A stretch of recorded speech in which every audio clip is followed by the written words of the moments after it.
नमस्कार, मैं कमलेश कबीर आपका एक बार फिर स्वागत करता हूं इस नए एपिसोड में। आज के इस एपिसोड में हम बात करेंगे बिहार की राजनीति।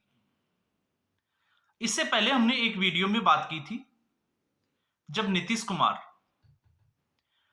एक खेल कार्यक्रम के दौरान, आपको पता होगा, राष्ट्रगान के समय अपने साथी जो भी ऑफिसर वहां खड़े थे उनके साथ वो बातचीत करते हुए, मंच से जाते हुए और किसी को नमस्कार बोलते हुए दिखाई दिए।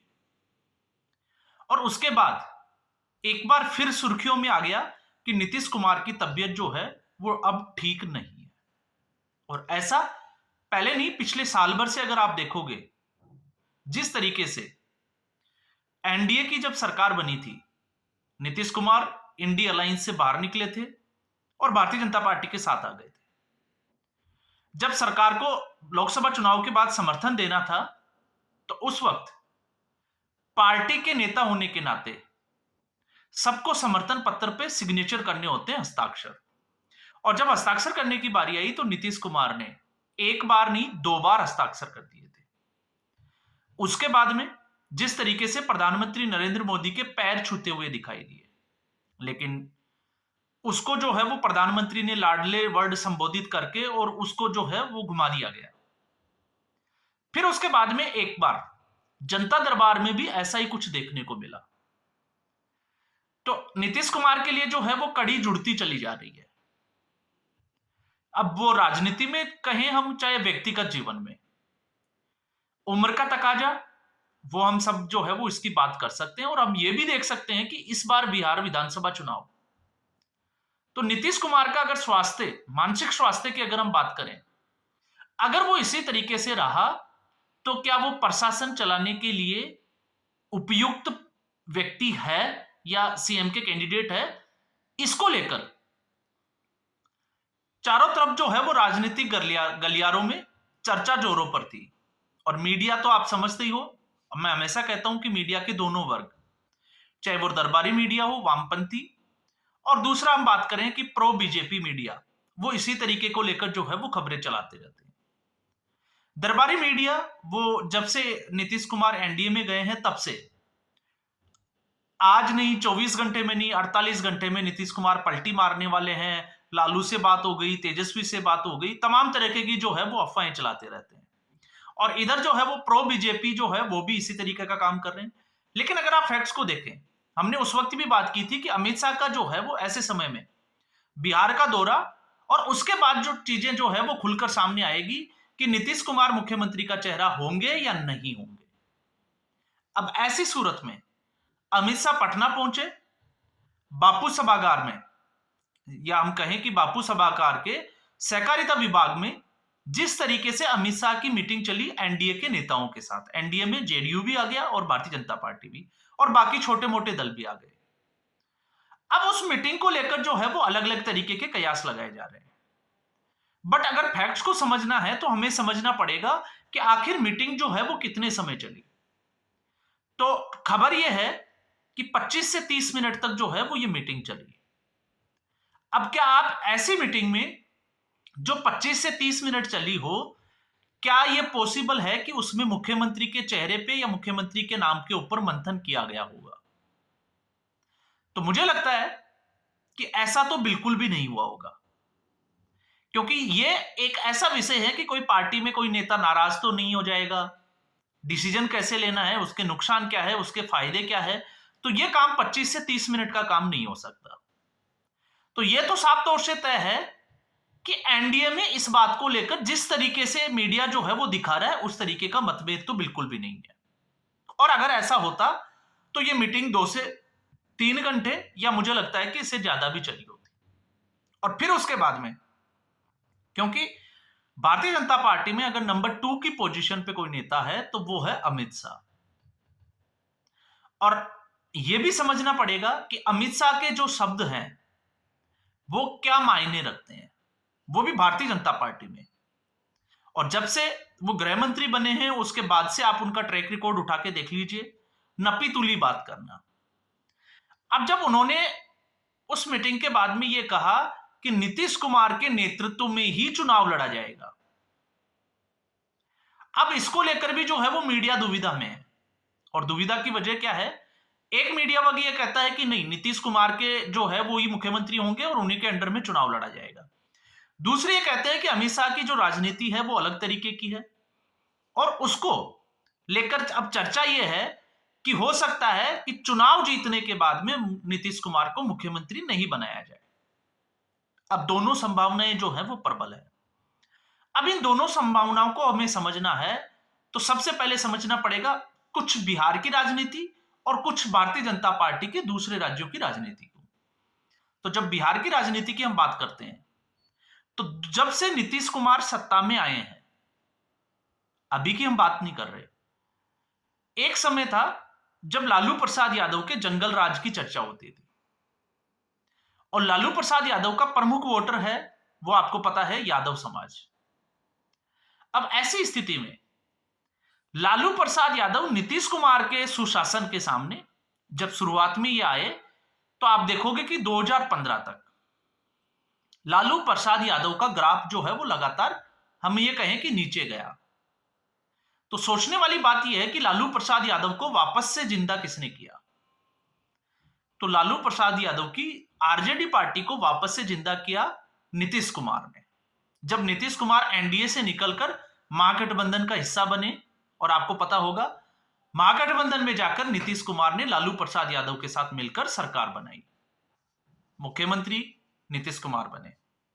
तो भारतीय जनता पार्टी ऐसा रिस्क जो है वो कतई नहीं लेगी, विशेष तौर से बिहार की राजनीति में। दूसरा, क्यों? क्योंकि अभी भी नीतीश कुमार भले ही बुजुर्ग हो गए हो, उनका स्वास्थ्य उनका साथ ना दे रहा हो, लेकिन किंग मेकर की भूमिका में वो जरूर है, चाहे वो केंद्र में मान लीजिए चाहे बिहार की सत्ता में मान लीजिए। दूसरा, अगर ऐसा होता है कि नीतीश कुमार की या जेडीयू को नाराज किया जाता है तो आप सोच के देखिए भारतीय जनता पार्टी यह भी कतई नहीं चाहेगी कि लालू यादव की पार्टी को एक और जाति का वोट जो है वो उसके पास चला जाए। अब आप समझ गए होंगे मैं बात कर रहा हूं जिस समुदाय से नीतीश कुमार आते हैं। तो भारतीय जनता पार्टी नीतीश कुमार को किनारे करके उसको नाराज बिल्कुल नहीं कर सकती, क्योंकि अगर ऐसा करती है तो फिर यादव और अगर ये लोग जो एंटी बीजेपी या एंटी एनडीए जो जाएगा फिर वो आरजेडी के साथ चला जाएगा। तो ये एक जो है वो प्रबल संभावना है कि भारतीय जनता पार्टी इसलिए ये रिस्क बिल्कुल नहीं ले सकती।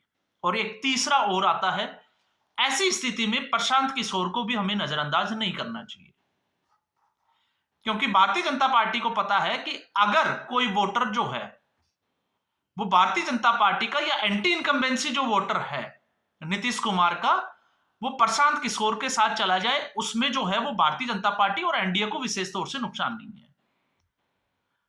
तो भारतीय जनता पार्टी ये कतई नहीं चाहेगी कि वो आरजेडी के साथ जाए, क्योंकि अगर आरजेडी के साथ में कुछ परसेंटेज वोट और चला जाता है तो फिर आरजेडी और मजबूत हो जाती है। अब इसके आप उदाहरण की अगर हम बात करें, फैक्ट्स को अगर हम समझें, जैसे दिल्ली का विधानसभा चुनाव इसका एक ताजा उदाहरण है। इस विधानसभा चुनाव में आम आदमी पार्टी ने कांग्रेस पार्टी के साथ गठबंधन नहीं किया। अब बातें जो है वो आपको मीडिया में बहुत सारी मिल जाएगी और राजनीतिक विश्लेषक जो है वो अलग अलग तरीके से इसका विश्लेषण, लेकिन इसमें एक चीज जो है वो ये समझनी चाहिए, आप सोच के देखिए अगर आम आदमी पार्टी की एंटी इनकम्बेंसी का जो वोटर था, अगर आम आदमी पार्टी कांग्रेस पार्टी के साथ गठबंधन कर लेती तो फिर वो पूरी उम्मीद थी, पूरी संभावना थी कि वो वोटर जो आम आदमी पार्टी से नाराज है वो भारतीय जनता पार्टी के साथ चला जाएगा और भारतीय जनता पार्टी और ज्यादा मजबूत हो जाएगी। हम यहां चुनाव परिणाम की बात नहीं कर रहे, उसके पीछे कई वजह है।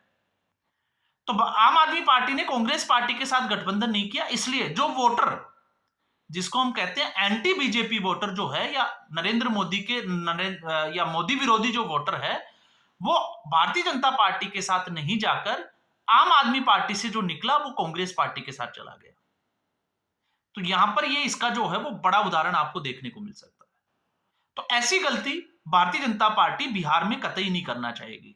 तो फिर भारतीय जनता पार्टी की अगर यहां पर राजनीति को समझना है तो फिर हमें समझना पड़ेगा महाराष्ट्र की जो राजनीति थी। महाराष्ट्र की राजनीति में 2019 में जो विधानसभा चुनाव हुआ, शिवसेना, क्योंकि उस वक्त शिवसेना एक ही थी, और भारतीय जनता पार्टी दोनों गठबंधन का हिस्सा थी और नेचुरल अलायंस था।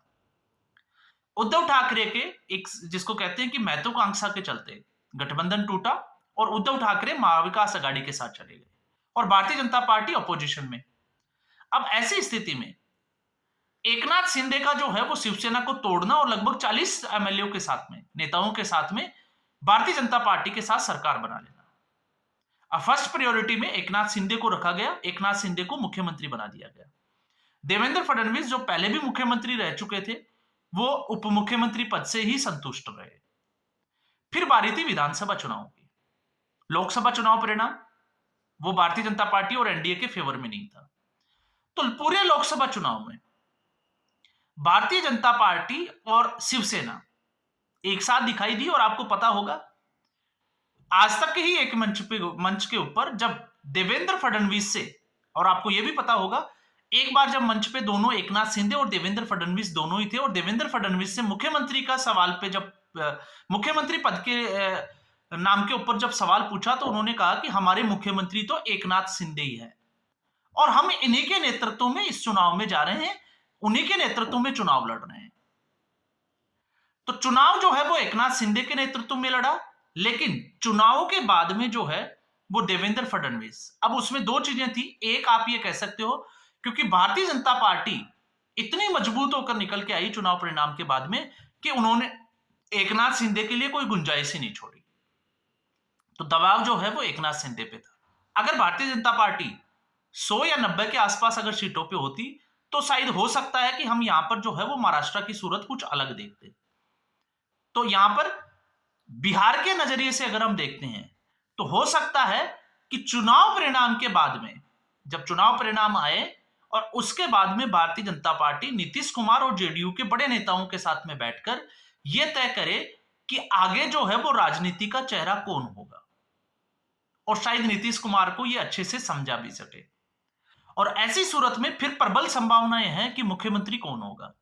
तो मुख्यमंत्री पे, क्योंकि जहां हम बात करते हैं नीतीश कुमार की, तो नीतीश कुमार मुख्यमंत्री पद के अलावा उप मुख्यमंत्री नहीं बन सकते, यह सबको समझ में आता है इस गणित को। तो ऐसी सूरत में फिर क्या होगा, तो फिर यह हो सकता है कि उनके जो बेटे हैं निशांत कुमार, उनको हो सकता है कि उप मुख्यमंत्री बना दिया जाए और मुख्यमंत्री के रूप में भारतीय जनता पार्टी का ही कोई बड़ा नेता, चाहे वो सम्राट चौधरी क्यों ना हो, क्योंकि वैसे भी खबरें यह है कि इस वक्त अगर नीतीश कुमार किसी के ऊपर सबसे ज्यादा भरोसा करते हैं तो वो सम्राट चौधरी के ऊपर करते हैं। क्यों करते हैं, क्या करते हैं, फिर वो जो है वो लंबी चौड़ी कहानी है। तो यहां पर अमित शाह की जो चुनावी जो रणनीति है, अब वो साफ तौर से ये समझ में आ रही है कि चुनाव तक भारतीय जनता पार्टी सिर्फ और सिर्फ एक ही इशारा करेगी और वो ये इशारा होगा कि ये चुनाव नीतीश कुमार और नरेंद्र मोदी के नेतृत्व में ही लड़ना है, दो ही चेहरे होंगे।